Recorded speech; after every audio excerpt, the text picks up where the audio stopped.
He's a three-time NBA champion, 13-time NBA All-Star, an Olympic gold medalist, just to name a few things, not to mention father, friend, husband. And in his newly published memoir titled Dwyane, former Miami Heat star Dwyane Wade takes the reader on a photographic journey that illustrates his rise from inner city kid to NBA superstar. Joining me now is the author of Dwyane, Dwyane Wade. This is something. I mean, this is a different kind of book. It is this beautiful. First of all, I work my biceps with it. It is a beautiful book with beautiful pictures. What made you want to do it this way? It's crazy now that when I thought about all the images that I had, when I thought about my entire career, I was like, kind of, how do I want to sum this up?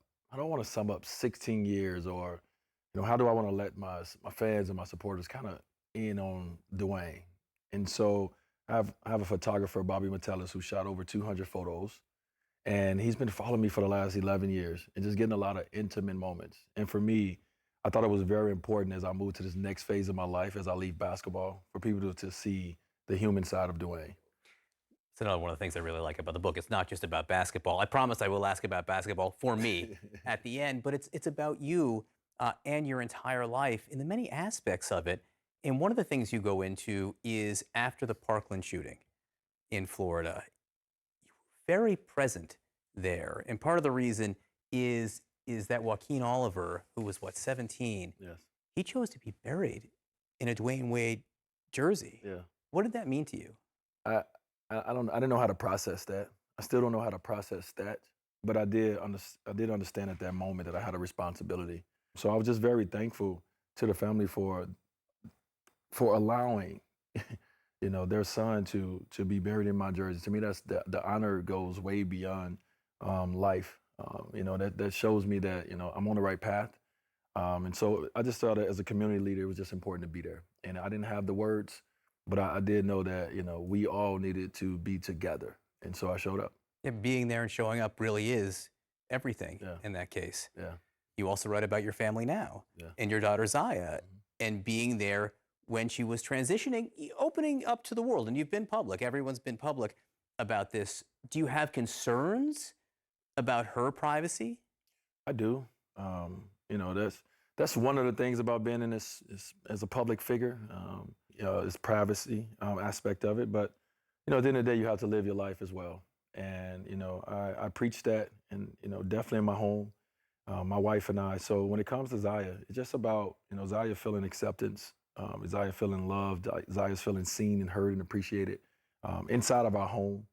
And if she feels that way inside of her home, she feels like she can do anything and she can accomplish anything and she can become anything. And that's what we're trying to do. We're trying to raise a healthy, young lady, and she's on the right path. That's why I said you're not just an NBA All-Star, championship, but you're also a dad. And it seems like you're devoting a lot of your energy now Yes. to that aspect. Yes. Doesn't mean I'm not going to ask about basketball, which I'm going to get to now. So, the big three, being in Miami for that, it does seem, and looking through the pictures, it's one of those moments in history you knew you were in something Yeah. different and special. Yes. What was that like? And when we look at the pictures of that, what do you want people to see? Well, what it was like, it kind of went bad like this. It was 4 years of a lot of lights. The lights were bright. The media hype was right. Our team we were the Heatles. We were, we were those guys. But most importantly, we were friends who decided that we wanted to play the game of basketball together.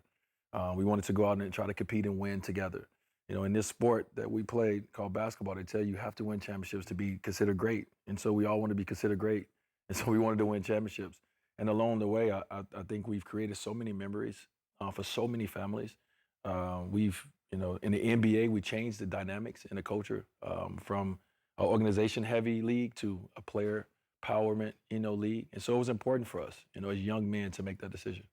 Um, I was in Greenwich, Connecticut, outside the Boys and Girls Club, or Y, or whatever it Ooh. was. I was standing outside there as a reporter when LeBron James was making his Really? announcement. Yeah, we were reporting it live. It was like live breaking news on ABC. Yeah. Did you really not know what he was going to say during that interview? So the story goes, July 4th is the time when we all decided, hey, we're going to do this.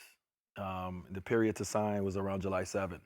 But I didn't hear from Bron from July 4th until I signed on July 7th. I didn't hear from him on July 7th. And so I'm like, well, maybe it's a tough decision to make.